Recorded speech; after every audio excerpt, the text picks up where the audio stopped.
2 de mayo de 1945. Los restos de los cuerpos de Adolf Hitler y su esposa Eva Braun yacen en una tumba en el jardín de la Cancillería del Reich. El régimen nazi ha sido derrotado. Pero para los supervivientes del nazismo, la búsqueda de sus pertenencias y bienes robados no ha hecho más que empezar. Fue uno de los mayores robos masivos de la historia. Fue organizado por el Estado nazi. Trataron de conseguir todo lo que pudieron, especialmente de los judíos. Hay que pensar en las propiedades judías y en su dinero. Se lo quitaron todo. En la actualidad hay gente que sigue luchando para recuperar las obras de arte que les pertenecen, para que se le devuelva a la gente todas las propiedades que les fueron usurpadas. No fueron solo las pertenencias y propiedades lo que desapareció. Muchos de los criminales de guerra también se esfumaron de repente. Hubo toda una red clandestina que se creó con el fin de ayudar a escapar a los nazis de alto perfil. Muchos volvieron a llevar una vida normal después de la guerra. Las sentencias fueron muy indulgentes y los indultos se gestionaron rápido. Muchos de los que financiaron a Hitler o utilizaron mano de obra esclava durante la guerra recibieron un simple tirón de orejas, mientras que millones de sus víctimas siguen buscando justicia, incluso hoy en día. Si quiere saber dónde está el oro nazi, solo tiene que ir a Zúrich y buscar bajo las calles. El oro de Hitler. Episodio 4. Posguerra e injusticia. Europa, 1945. El poderoso Reich de los 1000 años se encoge bajo el avance de los aliados en ambos frentes. Detrás de las líneas enemigas, los bombardeos aliados desmoralizan a las tropas y a la población alemana.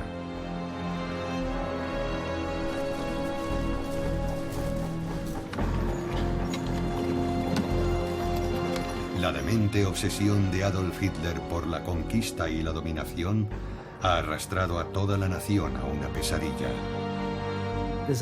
Hay unas imágenes increíbles tomadas desde un avión que sobrevuela Berlín justo al final de la guerra. Y se ve la desolación que hay abajo. Es como algo sacado del infierno de Dante. Así que Alemania comenzó esta guerra para dominar el mundo, ¿verdad? Pero acabó en su propio fin del mundo. Y qué inframundo tan terrible era. La gente no tiene casa, son refugiados. Hay refugiados por todas partes. Y también hay tropas en retirada. Es una situación muy complicada, muy caótica, muy violenta. Es un momento en el que la gente puede ocultar cosas si quiere. Pero mucho antes de la batalla final por Berlín, los nazis ya habían ocultado las riquezas que habían robado a sus millones de víctimas. El 6 de abril de 1945, la policía militar estadounidense detiene a 2 mujeres que han roto el toque de queda en los alrededores de la localidad de Merkers, al noreste de Frankfurt. Como las 2 mujeres son francesas, los americanos deciden llevarlas a su puesto de mando para buscar a alguien que hable francés. Allí, descubren que una de ellas está embarazada y necesita ver a un médico, por lo que deciden llevarlas al pueblo. De camino a Merkers, al pasar por la mina de sal de Kaiseroda, una de las mujeres hace una sorprendente revelación a los soldados estadounidenses. Entonces, una de estas mujeres les dice: ¡Oh! En esa mina de allí hay unos tesoros increíbles. Estos 3 soldados americanos informan a sus superiores. Y cuando entran en la mina, es como la cueva de Aladino. Dentro de la mina, los militares estadounidenses encontraron más de 8.000 lingotes de oro, además de miles de bolsas y cajones repletos de dinero, monedas y otros objetos de oro, plata, platino y obras de arte de un valor incalculable. Los soldados han descubierto un fabuloso tesoro de joyas, plata, dinero, lingotes de oro y obras de arte. El botín acumulado durante 5 años de guerra. En los meses siguientes, se harían hallazgos similares por toda Alemania y sus territorios ocupados, sobre todo obras de arte. Otros bienes iban a ser más difíciles de encontrar, ya que muchos nazis de alto rango consiguieron llevarse el dinero y los tesoros robados a países neutrales. Había otros países donde enviar el dinero nazi, ya que podían terminar siendo buenos sitios donde esconderlo. Argentina era uno de estos lugares. Y otro lugar elegido era España. Una gran cantidad de dinero se envió allí, yendo a parar a grandes holdings que en esencia lo que hacían era lavar dinero para los nazis. Sudamérica resultó ser muy acogedora y hospitalaria para los criminales de guerra nazis huidos. Había grandes comunidades alemanas que estaban allí desde el siglo XIX, así que eran buenos sitios para pasar desapercibidos. Eichmann consiguió escapar a Argentina. Joseph Mengele logró escapar a Sudamérica y al final acabó en Brasil. Klaus Barbie, por ejemplo, terminó en Bolivia. Y no fue solo en Sudamérica. Fue en muchos casos en los Estados Unidos. Juan Domingo Perón y su esposa eran fascistas. Les gustaban los nazis. Y creo que Argentina no declaró la guerra a la Alemania nazi hasta un mes antes de que terminara la guerra, solo para que pareciera que estaban del lado correcto. Fue una jugada bastante cínica. Y seguía habiendo otros muchos dictadores por ahí. Que Hitler hubiera muerto no significaba que el fascismo hubiera muerto. Estaba Salazar en Portugal y Franco en España. Había regímenes muy dictatoriales en Oriente Medio. Había muchos lugares en el mundo donde un nazi iba a sentirse como en su casa si ya no podía vivir en Alemania o en Austria. Los nazis que huían tomaban rutas de escape diferentes y secretas que llegaron a ser conocidas como las líneas de ratas, siempre llevando consigo todo el botín que podían transportar.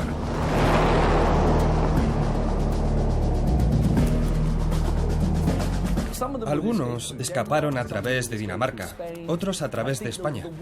Pero la vía más conocida es la ruta que iba a través de Alemania y Austria, cruzando los Alpes, por el paso del Brennero. Y desde allí llegaban al Alto Adigio, llegaban a Italia y a ciudades como Bolzano y Murano. Y allí, algunos de los fugitivos conseguían documentos falsos gracias a sacerdotes. Y a continuación se dirigían a Roma, donde obtenían más documentos falsos, o podían ir a Génova. Y en Génova se subían a un barco con un pasaporte de la Cruz Roja bajo un nombre falso. Al final de la guerra, el Comité Internacional de la Cruz Roja emitió cientos de miles de salvoconductos para supervivientes de los campos de concentración, exprisioneros de guerra, deportados, trabajadores forzados y otros civiles que no tenían documentos de viaje válidos.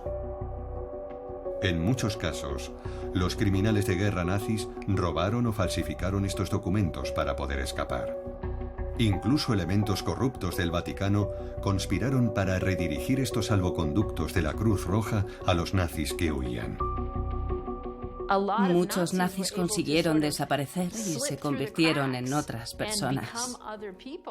Muchos de los judíos que entrevisté y que terminaron yendo a Buenos Aires reconocieron a gente de los campos nazis en los barcos que también iban como refugiados al mismo lugar. No podemos decir que el Vaticano los ayudase como organización. El Papa no indicó en ningún momento que hubiera que ayudar a los nazis a escapar.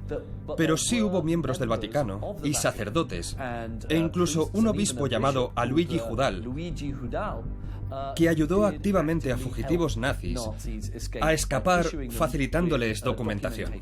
En los archivos de Santa María del Ánima en Roma, donde el obispo Judal vivía y era rector, hay cartas de dirigentes nazis en las que dicen: por favor, ayúdenos.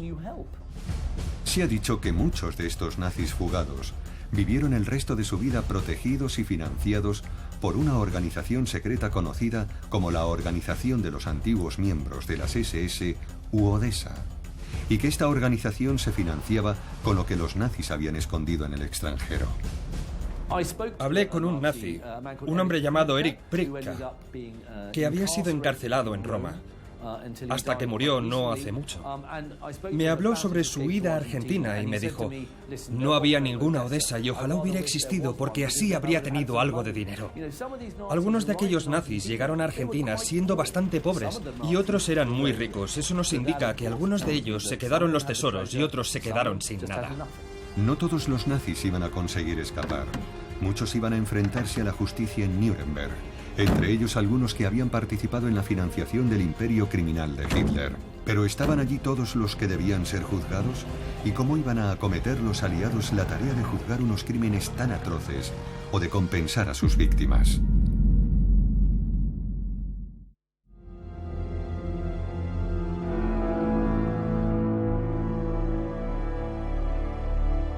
En mayo de 1945, los aliados liberaron por error a algunos prisioneros políticos nazis, entre ellos dos importantes nombres del aparato financiero de Hitler, el industrial Fritz Thyssen y Hjalmar Schacht, antiguo director del Reichsbank y cerebro económico del rearme militar de Alemania. Campo de concentración de Mauthausen. Pero poco tiempo después, ambos fueron detenidos de nuevo y acusados de crímenes de guerra. Nuremberg, 20 de noviembre de 1945. El mundo entero tiene los ojos puestos en uno de los juicios más anunciados y esperados de la historia de la humanidad. 22 de los mayores líderes nazis iban a ser juzgados por crímenes contra la humanidad. Hjalmar Schacht se sentaría entre los acusados por su papel como presidente del Reichsbank desde 1933 hasta enero de 1939 y como ministro de Economía del régimen nazi desde 1934 hasta 1937. Entonces comprendimos que los aliados tenían algún objetivo político en mente y que por ello estaban ansiosos por tacharnos de criminales del régimen de Hitler. El juicio a los criminales de guerra ya estaba planificado. Y era esencial para los fines de ese juicio que hubiera entre los acusados destacados, economistas y empresarios.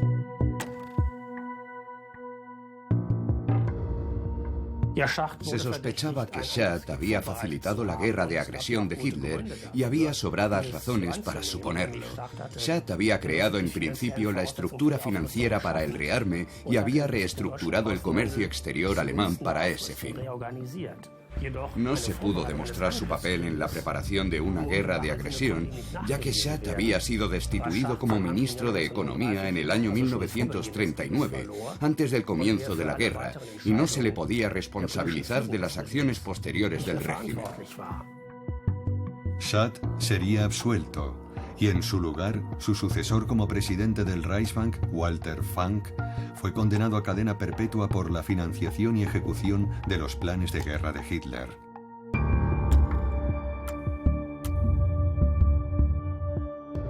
Durante el juicio, Hjalmar Schacht se encontró con el hombre que lo había introducido en las altas esferas del partido nazi, Hermann Göring.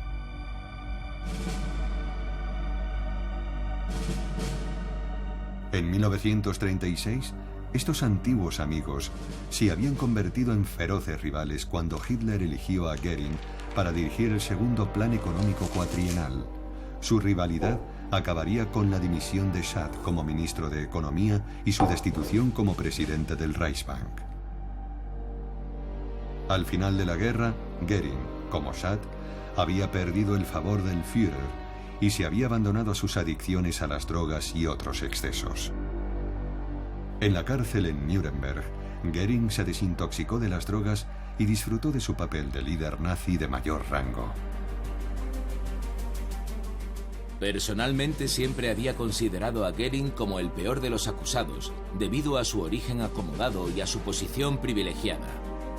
Pero en el juicio de Nuremberg demostró un gran valor, tanto en su comportamiento como en sus exclamaciones entre dientes. El papel de Göring en el rearme del Reich y su responsabilidad en el expolio de las empresas donde se forzó a trabajar hasta la muerte a miles de personas acabó con su condena a la horca. Pero incluso él iba a librarse de la justicia, ya que tomó la salida del cobarde y se suicidó con una cápsula de cianuro en la víspera de su ejecución. Este fue el fracaso final de Nuremberg.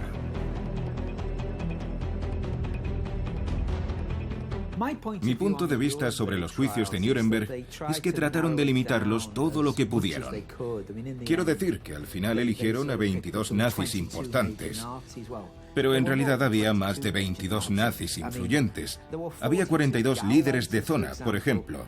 Los líderes de zona habían estado muy involucrados en la gestión de los campos de concentración, en los traslados de gente desde Alemania a los campos de la muerte. Claro que deberían haberlos juzgado, pero no, a ellos no los tocaron. Lo mismo ocurrió con varios de los financieros de Hitler, entre ellos Gustav Krupp von Bohlen, el fabricante de armas y cerebro del Fondo Adolf Hitler, a través del que se realizaban contribuciones al partido nazi y al propio Führer. Los Krupp respaldaron siempre a Hitler, estuvieron detrás del rearme e implicados en el Holocausto. Por lo tanto, no es que Gustav Krupp fuera el único, pero mucha gente lo pensaba. Y al final de la guerra los americanos pensaron lo mismo y lo buscaron para intentar detenerlo, pero lo único que encontraron fue a un pobre viejo senil en una cama. Al ser considerado incapaz de asistir al juicio, el caso contra Gustav Krupp von Bohlen und Halbach fue desestimado. Quien sí fue acusado fue su hijo Alfred por conspirar con las SS para la utilización de trabajadores esclavizados en las fábricas de Krupp durante la guerra.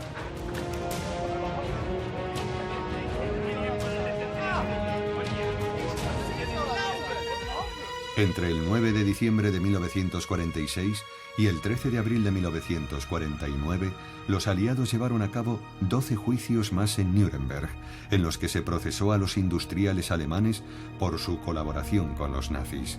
Pero estos también fueron muy defectuosos.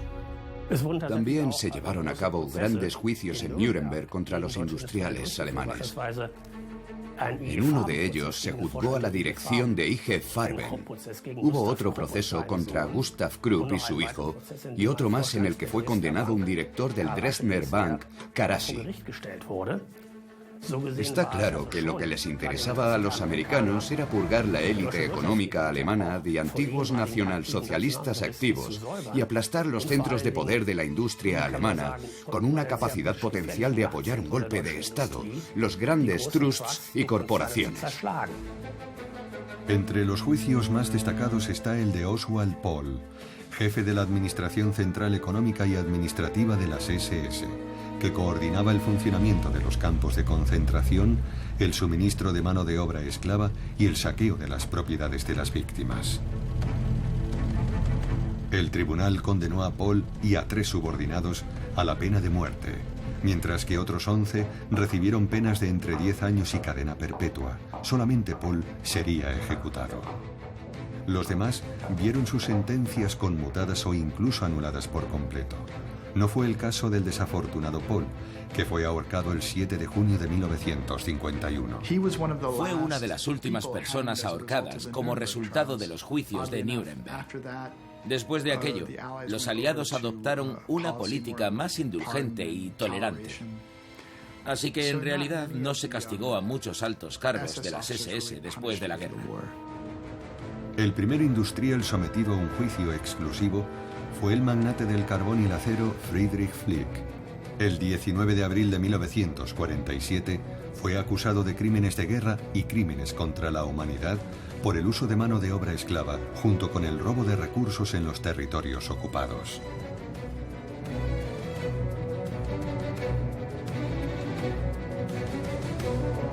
Y por último, pero no menos importante, por la financiación del partido nazi y las SS. Finalmente, fue condenado a solo 7 años de cárcel. En el segundo gran proceso, celebrado del 27 de agosto de 1947 al 30 de julio de 1948, se juzgó a IG Farben, el gran conglomerado químico cómplice del nazismo que suministró gasolina y caucho sintéticos, así como el infame pesticida Ciclón B, que se utilizaría para asesinar a millones de judíos. IG Farben era la mayor corporación alemana y la que utilizó el mayor número de trabajadores esclavos, trabajadores forzados civiles y reclusos de los campos de concentración. Es conocido que IG Farben construyó una gran fábrica junto al campo de concentración de Auschwitz, solo con trabajadores forzados, IG Farben Auschwitz-Monowitz. IG Farben era el paradigma del trabajo forzado y los miembros del Consejo de Administración también fueron condenados. De los 24 ejecutivos de IG Farben acusados, 11 fueron absueltos y los demás recibieron sentencias entre los 8 años y los 18 meses de cárcel por participar en el exterminio de millones de personas. En general, los veredictos de los industriales, al igual que los veredictos de los oficiales y generales de las SS que dirigían estos campos e industrias, fueron demasiado indulgentes. Creo que se llevó a juicio a muy pocos responsables de la industria. Los juicios a los industriales fueron una absoluta farsa, en el sentido de que dejaron libres a todos los directores de estas grandes empresas con la disculpa de que solo habían cumplido órdenes. Y como si no hubiera pasado nada, todas las grandes empresas del periodo nazi se convirtieron en las grandes empresas de Alemania de la posguerra. Los juicios de Nuremberg no fueron la única ocasión en la que los nazis se enfrentarían a la justicia por sus crímenes. En todo el país y en los antiguos territorios ocupados, tribunales civiles juzgaron a antiguos nazis y colaboradores en un proceso conocido como desnazificación. Como ocurrió en Nuremberg, esto no hizo más que arañar la superficie de la arraigada infraestructura nazi.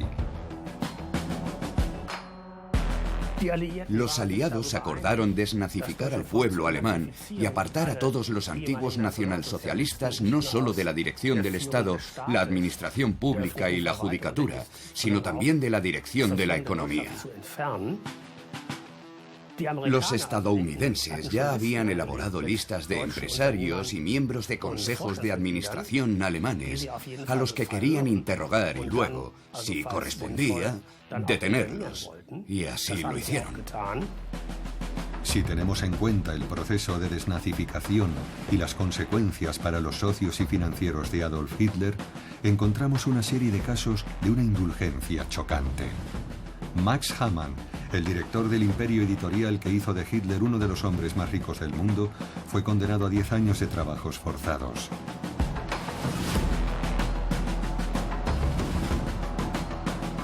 Sería liberado después de solo 5. El fotógrafo personal de Hitler, Heinrich Hoffmann, con quien el Führer ganó millones en derechos de autor y que comerció con obras de arte saqueadas, fue condenado a solo 4 años de cárcel.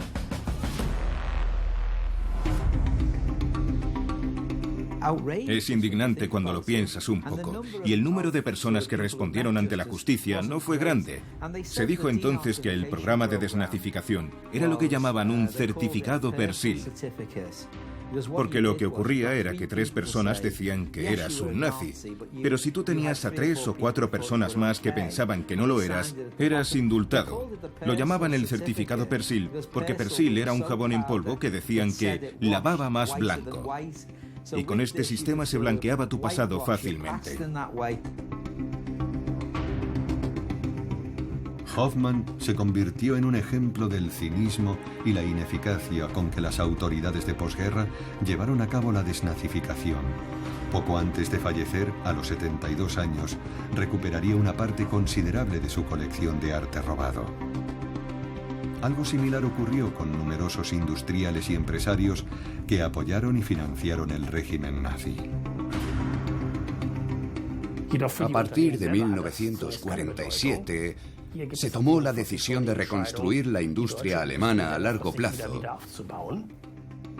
Y aunque se sustituyó a algunas figuras importantes, los directivos de segunda fila por lo general no se vieron afectados en absoluto por la desnazificación, por lo que pasaron a ocupar los puestos que habían quedado vacantes.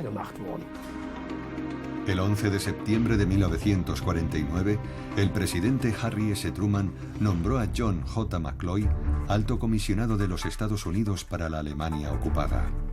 McCloy puso en marcha indultos masivos para distintos criminales de guerra nazis, cuyas sentencias fueron conmutadas o anuladas, entre los que se encontraban la mayoría de industriales juzgados en Nuremberg. Fueron indultados porque Estados Unidos y los demás aliados occidentales normalizaron su relación con la República Federal de Alemania. Y luego, como contrapartida de esta normalización y del inicio del rearme de la República Federal y la reintegración de Alemania en un sistema de tratados consolidado, también accedieron a liberar a los antiguos nazis que seguían encarcelados por los aliados. El más prolífico y leal de todos los industriales hitlerianos, Friedrich Flick, era libre en 1950. No solo recuperaría todas sus empresas situadas en Alemania Occidental, sino que también invertiría en varias empresas en desarrollo y sería el mayor accionista de Daimler-Benz. Acabó siendo el hombre más rico de Alemania Occidental. A su muerte, en 1972, dejó un imperio económico de 330 empresas y una facturación de 8.000 millones de marcos. Alfred Krupp también fue indultado en 1951 y recuperó parte de sus industrias confiscadas. Recobró su fortuna personal y reconstruyó el imperio de su familia. Incluso creó una fundación que lleva su nombre y que incluyó en su consejo al banquero Hermann Joseph Abs. Uno de los presidentes del Deutsche Bank durante la guerra, Abs fue responsable de la arianización de empresas confiscadas a propietarios judíos. Nunca fue procesado por sus crímenes e incluso conservó la presidencia de estas empresas.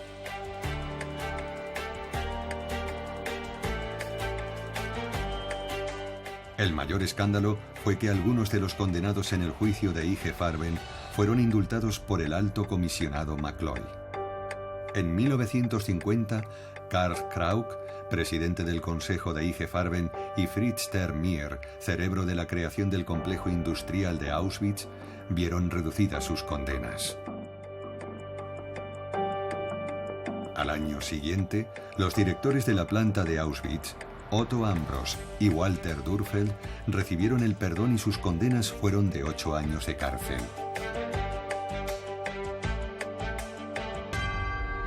Al igual que Flick y Krupp, casi todos los criminales de guerra de IG Farben se reincorporaron al mundo empresarial alemán de la posguerra en puestos importantes.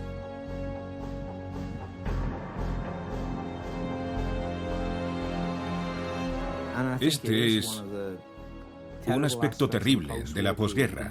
Teníamos tanta prisa por reactivar económicamente a Alemania Occidental que miramos hacia otro lado, ante los que habían dirigido aquellos negocios y habían estado implicados en el régimen de Hitler.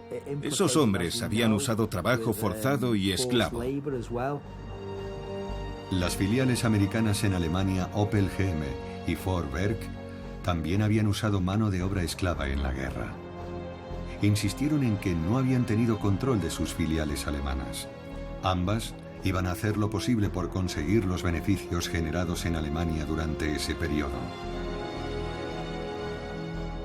Ford y General Motors se encuentran con un problema al final de la Segunda Guerra Mundial.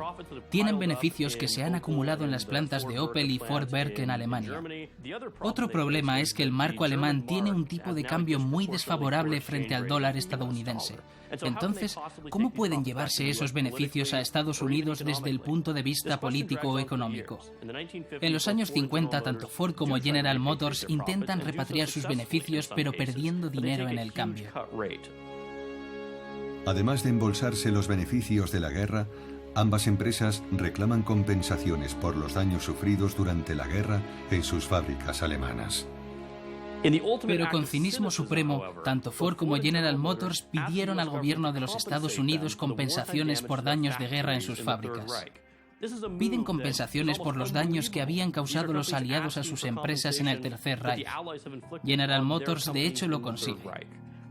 El gobierno estadounidense les paga una indemnización de más de $30 millones por los daños sufridos. Ford pidió lo mismo, pero 20 años después del final de la guerra, el gobierno americano, en este caso, solo le dio $1 millón como compensación. Aunque los aliados dejaron escapar a los industriales y financieros alemanes, rastrearon bien las enormes riquezas y bienes nacionales robados por los nazis. Al final de la guerra, los servicios de inteligencia diseñaron un plan para recuperar el botín nazi robado en países neutrales, bautizado como Operación Puerto Seguro. La Operación Puerto Seguro fue una operación encubierta dirigida por la Oficina de Servicios Estratégicos de los Estados Unidos, precursora de la CIA, con el fin de combatir el lavado de dinero que los nazis llevaban a cabo por el mundo. A través de esta operación, los aliados recuperaron parte de los bienes robados por el Reich y desarrollaron un programa de restitución controlado por la Comisión Tripartita del Oro. La Comisión Tripartita del Oro se creó para redistribuir y devolver lo que habían robado los nazis. Pero los países que tras la guerra entraron en la esfera soviética sufrieron un nuevo castigo, porque su oro no volvió a ellos. En algunos de estos casos no se les devolvió hasta la década de 1990, por los cambios geopolíticos. Hubo una campaña al principio para que se enviara el 10% de la capacidad industrial de Alemania a la Unión Soviética como reparación. Así fue como se concibieron las reparaciones. No se trataba de devolver dinero a individuos, sino de mover dinero entre estados. Además del oro, el siguiente bien más saqueado en la Europa ocupada por los nazis fue el arte. Los ejércitos aliados crearon durante la guerra unidades especiales para proteger los bienes culturales expoliados, registrándolos con la ayuda de los museos y los individuos víctimas de los robos. Al principio tuvieron un éxito relativo, pero hubo una parte muy considerable de aquel arte, sobre todo pinturas, que ya no se pudo encontrar y que se han dado por perdidas. Hubo algunos casos en los que los soldados americanos se llevaron algunas obras de arte, pero también hubo casos en los que aquellos depósitos de arte habían sido saqueados por los alemanes en los últimos días de la guerra. Dado que lo escondieron los nazis y después se pudo recuperar parte, no sabemos cuánto desapareció. Pero lo que sí sabemos es que había muchas obras de arte. Hay muchos museos y galerías de toda Europa que tienen un espacio vacío donde antes había una obra de arte. De hecho, sigue habiendo gente hoy en día que está comprando y vendiendo arte robado por los nazis en secreto. No nos equivoquemos, es una actividad criminal, pero no tengo ninguna duda de que hay gente muy mala por ahí que sigue comerciando con bienes robados por los nazis. Pero serían las víctimas del nazismo las que encontrarían los mayores obstáculos para recuperar sus legítimos bienes y posesiones en la posguerra.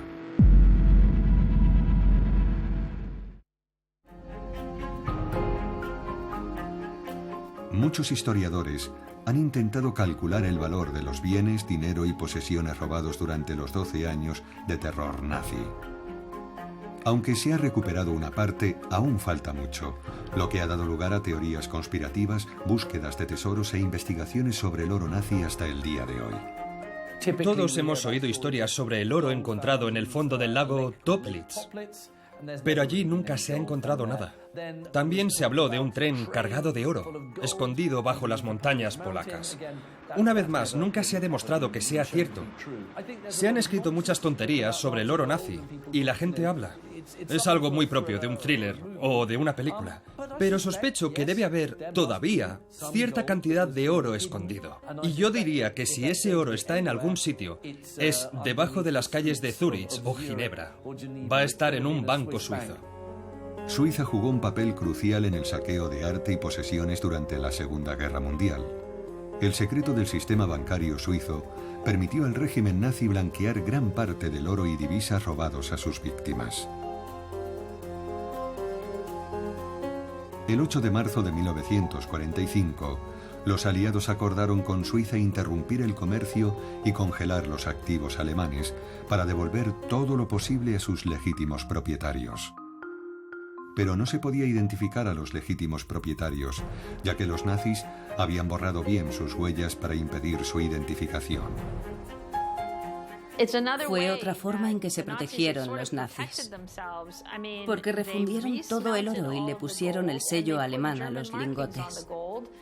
Así nadie sabía realmente de quién era.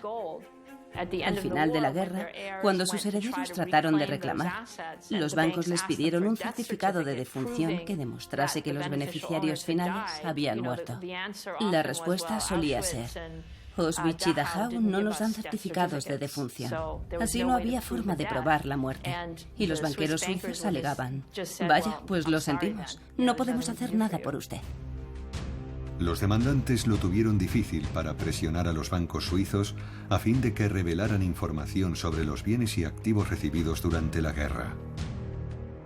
Sobre todo porque los suizos aprovecharon el inicio de la Guerra Fría para frenar gran parte de los procesos de restitución.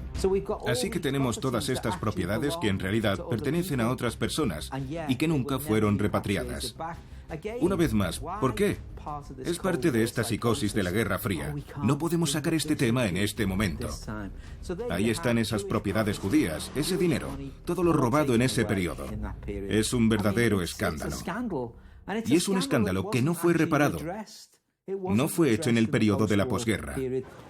Después de la caída del muro de Berlín en 1989, se desclasificaron millones de documentos relacionados con la Segunda Guerra Mundial que arrojaron nueva luz sobre la participación de instituciones bancarias y multinacionales en el entramado financiero de Hitler.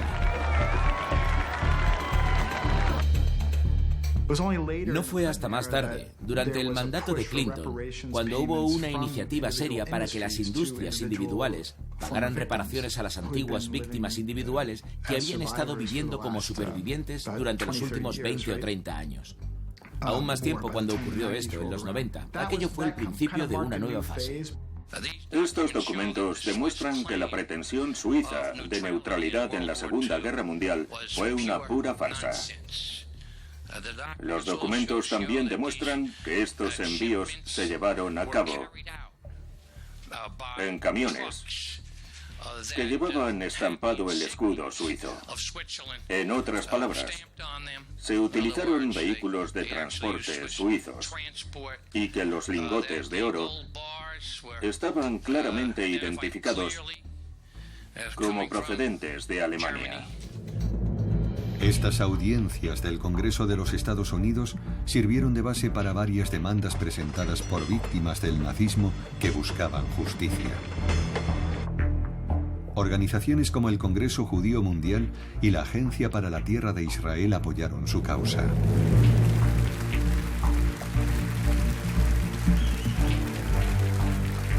No hay ni una sola razón en el mundo para que un dólar, un shekel, una libra esterlina, un franco estén en cajas fuertes y en cuentas de los bancos cuando no les pertenecen. Cada moneda que pertenece a los judíos debe ser devuelta a los judíos individuales y al pueblo judío. Bajo la presión de las organizaciones, las autoridades suizas anunciaron una comisión para investigar y revelar sus actividades bancarias durante el periodo nazi.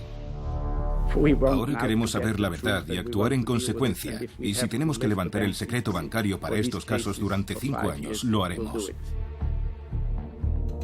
No solo publicaron numerosas listas de todos los activos sin dueño que tenían en sus bancos, invitaron a que se reclamara desde cualquier lugar del mundo, pero además crearon un fondo de más de $1.000 millones destinado a ayudar a las víctimas de los nazis. Otros países siguieron su ejemplo y crearon comisiones para investigar su implicación con Hitler y su régimen, lo que llevó a plantear una nueva pregunta.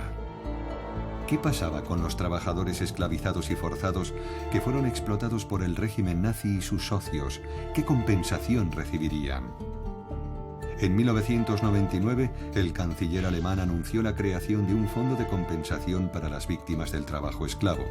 Entre las empresas firmantes estaban las sucesoras de Krupp e IG Farben, BASF, Hess y Bayer. Se pagaron unas cantidades muy pequeñas en compensaciones en los primeros años después de la guerra. Algunos trabajadores esclavos judíos obtuvieron alguna compensación y Francia y Bélgica pagaron a sus ciudadanos que habían sido deportados a Alemania. Pero al levantarse el telón de acero, la mayoría de los trabajadores forzados del Este quedaron aislados de Europa occidental y hasta la década de 1990 no se volvió a plantear este tema.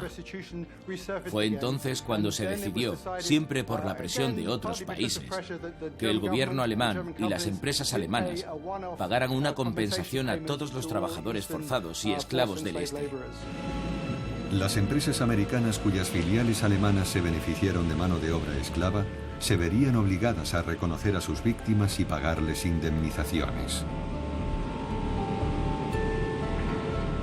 Ford y General Motors empiezan a hacer frente a demandas de los esclavos que habían ayudado a que se enriquecieran durante el Tercer Reich.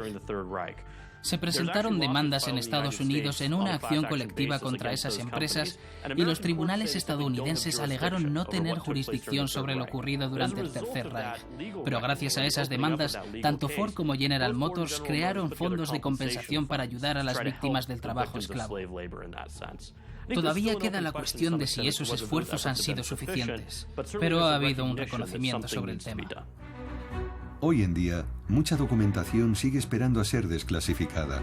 Se siguen descubriendo tesoros y obras de arte perdidas, y miles de cuentas bancarias de víctimas del régimen criminal de Hitler siguen sin ser reclamadas. Todavía estamos asimilando el legado del Tercer Reich y de la Segunda Guerra Mundial. Las víctimas no han recibido la justicia que merecen. Es de vital importancia que historiadores, periodistas e investigadores sigan trabajando para averiguar a dónde fue a parar el dinero, qué beneficios pueden seguir acumulándose en cuentas bancarias y cómo se puede seguir haciendo justicia en el siglo XXI. Creo que es mejor llamarlo un intento de hacer justicia. No fue completo ni satisfactorio, pero el hecho de intentarlo sentó precedentes. Esto es lo que recordaremos de todo aquello. No es aceptable que este tipo de crímenes se cometa sin que haya compensación, restitución y justicia. Era un pésimo estudiante. Un artista fracasado, fue casi un indigente durante años.